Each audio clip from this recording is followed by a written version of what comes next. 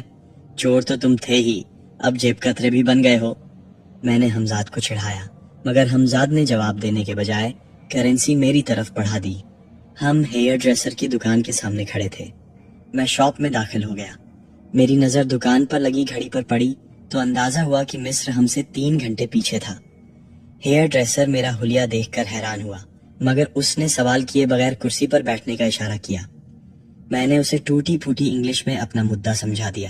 کچھ دیر بعد جب پیسے دے کر دکان سے نکلا تو انسانوں والا حلیہ اپنا چکا تھا۔ حمزاد اس دوران غائب تھا۔ میں نے تصور کیا تو وہ حاضر ہو گیا۔ اس کے ہاتھ میں نوٹوں کی گڈی تھی جو اس نے میری طرف بڑھا دی اور میں نے لے کر جیب میں رکھ لی۔ یقیناً وہ کہیں سے چوری کر کے لایا تھا، مگر اسے کچھ کہنا فضول تھا۔ دوستوں، کہانی ابھی جاری ہے۔ اس کا اگلا حصہ دیکھنے کے لیے ہماری اگلی ویڈیو کا انتظار کیجیے۔